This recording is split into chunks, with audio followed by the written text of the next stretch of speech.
নমস্কার বন্ধুরা, সকলকে জানাই শুভ নববর্ষের অনেক অনেক শুভেচ্ছা। সবাই ভালো থাকুন, সুস্থ থাকুন, আর হ্যাঁ, ভিডিওটা লাস্ট অবধি অবশ্যই দেখবেন। তো আজকে সকাল থেকেই আমাদের বাড়িতে জমজমাট একটা হই হই রই রই ভাব ছিল। তো সেই নিয়ে একটা আনন্দ ছিল। নতুন জামা পরতে হয়, তো নতুন জামা বলতে ছোটোবেলা থেকেই শুনে আসছি নতুন জামা পরতে হয়, নতুন জামা, তো নতুন জামা কাপড়ই পরলাম। তো এইদিকে ঘরটা একটু গুছিয়ে যে পরিপাটি করে নিলাম, একটু পরিষ্কার টরিষ্কার। এইদিকে কিন্তু সকাল থেকেই মা কিন্তু রান্নাবান্না করতে বসে গেছে। সকালবেলা জলখাবারের থেকে দুপুরবেলার মানে রাত অবধির মেনু কিন্তু আজকে বেশ জমজমাটি আমাদের বাড়ি। তো সকালবেলার মেনুতে কিন্তু বেশ আইটেম ছিল, আর আমার খুব ফেভারিট আইটেমগুলোই ছিল আর কি। আর মা বেশ কিছু আইটেম আর কি রান্না করে রেখে নিচ্ছিলো, কারণ প্রচুর রান্নাবান্না তো একসাথে করে উঠতে পারছিল না। তো সেই কারণে আজকে ভোরবেলা থেকেই বসে গেছে। তো তারপরে এই যে ছোট্ট বাবুটা আমার এই যে লুচি বেলাবেলি করছে আর কি। ওর তো কোনো কাজ দেখলে ওকে তো করতেই হবে, তো ও একটু লুচি বেলে হেল্প করে দিচ্ছিল। ও হ্যাঁ, সকালবেলা মেনুটা কিন্তু বলা হলো না। সকালবেলার মেনু ছিল আলুর দম, ঘুগনি, লুচি আর একটা করে লাড্ডু। তো এটাই ছিল আমাদের সকালবেলার মেনু। তো আমার তো বেশ ভালো লাগলো লুচি, কিন্তু সেরকম একটা খাই না, দুটো হলেই আমার ব্যাস চলে যায়। তো তারপরে কিন্তু মাংসটা আনার পর মা মাটনটা বসিয়ে দিয়েছিল। আর বাদবাকি যেসব রান্নাবান্না সেগুলো কিন্তু টুকিটাকি মা আগে ভাগে সেরে রেখেছে। শুধু মাটনটা হলেই এবার রান্নাবান্না আমাদের কমপ্লিট হয়ে যায় আর কি। আর মাংস আনতে একটু দেরি হয়ে গেছিলো, আজকের দিন একটু তো ভিড় হবেই, আর সময়ও লাগবে। আর মাটনটা করতে একটু সময় বেশি লাগে।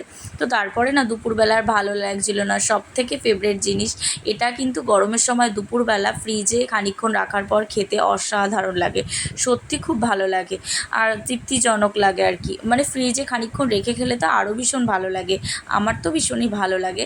আর তরমুজটা কিন্তু সত্যি অসাধারণ লাল ছিল, দেখতেও যেরকম লাল, খেতেও কিন্তু খুবই মিষ্টি ছিল।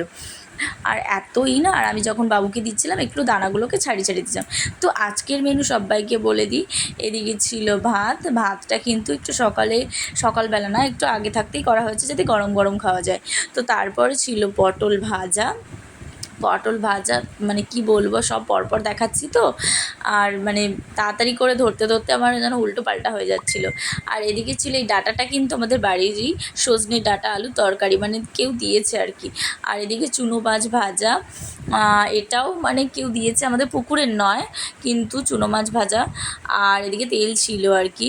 আর এদিকে ছিল মাটনটা কিন্তু অসাধারণ হয়েছিল, আর দেখতেও যেরকম কালার হয়েছে পুরো মানে লাল লাল ঝাল ঝাল, বড় খুব সুন্দর লাগছিল খেতে।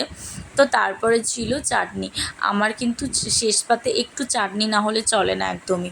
তো চাটনিটাও খেতে খুব সুন্দর হয়েছে কাজু কিশমিশ দিয়ে। আর এদিকে ছিল পাঁপড়টা বেশ খানিকটা ভেজে রেখে দিয়েছে খানিকটা, যাতে সন্ধ্যাবেলাও টুকিটাকি সবাই খেতে পারে। আর এদিকে স্যালাডের কথা কি বলবো, পেঁয়াজটা কেনা, শশাটা কিন্তু আমাদের খেতেরই। আর এদিকে তারপরে ছিল আমাদের মেনুতে ছিল মিষ্টি। তো আমার সাদা রসগোল্লার থেকে কালো জামটা কিন্তু ভীষণই প্রিয়। তো তারপরে তো একটা জিনিস না হলে কি চলে, একটু কোল্ড ড্রিঙ্কস না হলে কি চলে, তো ছিল একটা কোল্ড ড্রিঙ্কস। তো সবাই অল্প অল্প করে খাওয়ার পরে একটুখানি কোল্ড ড্রিঙ্কস কিনতে কিন্তু বেশ ভালোই লাগে। তো এই নিয়ে সব মিলিয়ে একটা জমজমাট পরিবেশ ছিল। তো তারপরে এইদিকে খেয়ে নিচ্ছিলাম আর কি।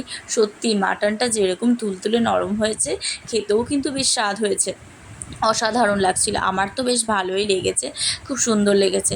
আর আমি না বেশি তরকারিপত্র দিয়ে খেতে পারি না, তো আমি শুধু একটু মাটন দিয়ে আর একটু টুকিটাকি খাবার টেস্ট করছিলাম আর কি।